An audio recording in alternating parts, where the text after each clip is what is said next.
Hashem wants your trauma. He wants your suffering.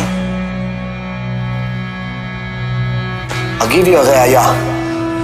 I'll give you a proof that not only is Hashem giving you the suffering, giving you the Holocaust, giving you cancer, giving not you, but the people of the past that died already, giving people diseases, giving people trouble, giving people anxiety, giving people money problems, giving people child problems, giving people all of the disasters throughout all of history. He did it and He wants it.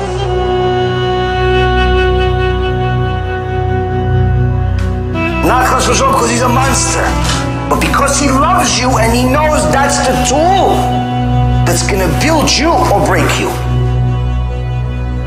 What's my raya? What's my proof?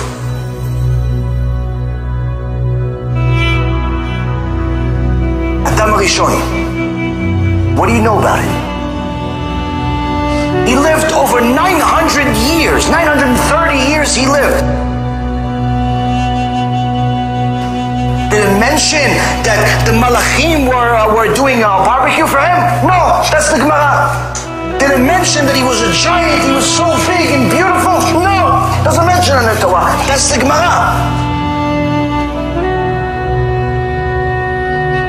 Born, made a mistake, got punished, kicked out.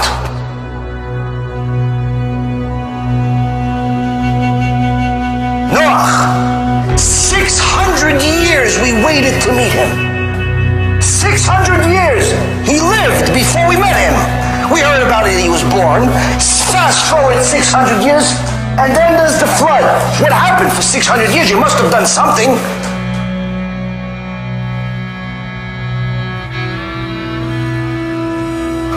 You know what Torah says? Who cares? Who cares what he did for 600 years? The only thing that's mentioned about Noah, trauma. Noah, I'm going to destroy the entire world. You got a year. You got a year.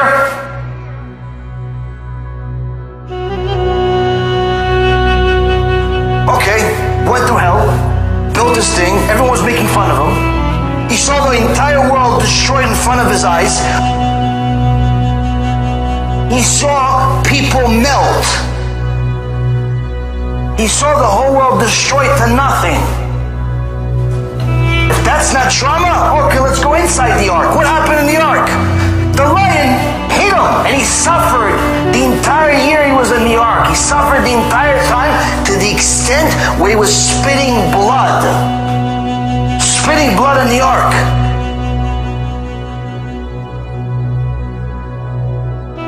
Avraham Avinu, 10 generations later, what do you know about Avraham Avinu? What do you know about Avraham Avinu? Avraham, leave everything that you know. Where am I going? Don't worry about it. Arrives, starvation. Famine. No food, no drink, no nothing. You have pretty much your clock to live is running out. Fast forward. Fast forward. By the way, you waited 100 years. Okay, let me send you some guests. Let me send you some guests that right after you chop off a piece of your body, unlike anybody else before you. I'm going to send you guests on that day. While he was dealing with pain and agony, that's what's worth a lot to HaKadosh Baruch Hu. Because that shows that you love him. If you get close to him through your trauma, through your difficulty, that means it's authentic, it's legit, it's 100%. But if you're only going to say Baruch Hashem when you win the lotto, who needs you? Fast forward, what do you know about Yitzhak Avinu? What do we hear about him? One, he almost got killed. 37 years old, his father is about to butcher him. Why? For the sake of Hashem, mitzvah. Second thing is, his two sons are having a battle, one wants to kill the other.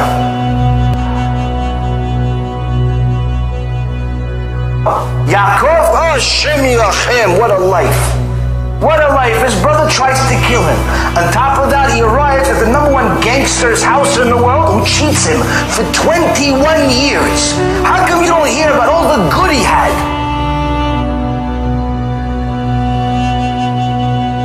Stayed for longer, got cheated more, then finally left. Then, oh, okay, so I finally left this gehenom called Lavan. Okay, I left. What happens? Oh, by the way, Yaakov, a Esav's coming with millions of soldiers to kill you.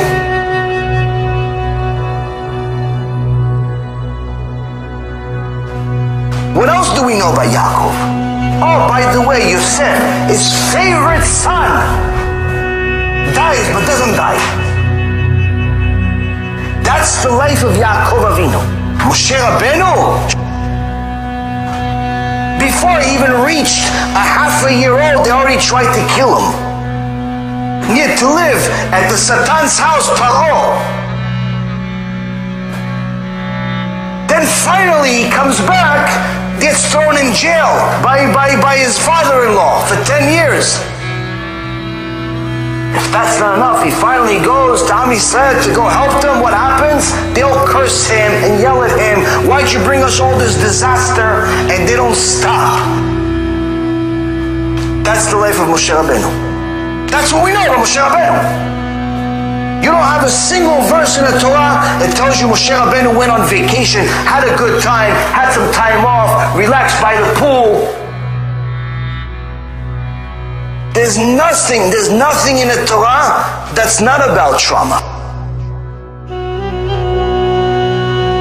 Why? Because those difficulties are what built us as individuals and as a nation. That's what HaKadosh Baruch Hu wants. Is he wants you to use the suffering to connect to him. Because when he gives you no suffering, what do? You run away from him. That's why there's a verse in the Torah, in Sefer Dvarim. Don't forget Hashem. What do you mean don't forget Hashem? After he gives you prosperity, don't forget Hashem. That's what Moshe Rabbeinu says to Am Yisrael. To say that people that suffer or suffered do not get punished if they do not connect to Hashem and start following the Torah is simply contradicting the entire Torah from Aleph ad Taf. Because as you can see, the entire Torah is one big suffering, full of beauty and a unique and extraordinary and beautiful way to connect to our Father in heaven that loves us more than we love ourselves. And that's why he's forced to hit us, because he doesn't want to lose us. The suffering is for our benefit. The suffering is because he loves us. He gives us suffering because he doesn't want to lose us. Because if he doesn't give us suffering, we will forget him, and then unfortunately he's forced to punish us permanently. So that's why he's forced to give us suffering. So we call out to Hashem, Shema Yisrael, Adonai Eloheinu, Adonai Echad. Because we have nothing else. The money can't help us, the friends can't help us, the spouse can't help us, the kids can't help us, the rabbi can't help us, nobody can help us other than HaKadosh Baruch Hu. So HaKadosh Baruch Hu is forced, because he loves us, to give us suffering, because he doesn't want to lose us. But if we still don't listen, and with such reshaim, until the gate of Gehenom, we still don't do tshuva, what do you want him to do? Change the Torah for you?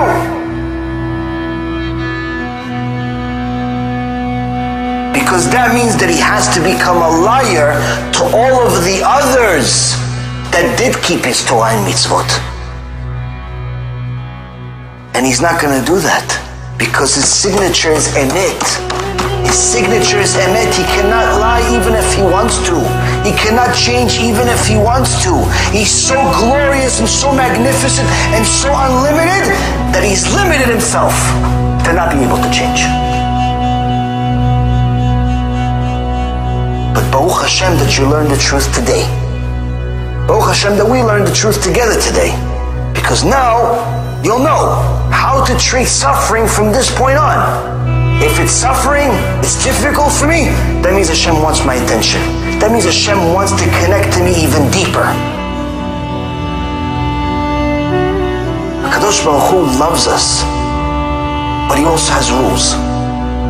And he gave us those rules in a love letter called the Torah.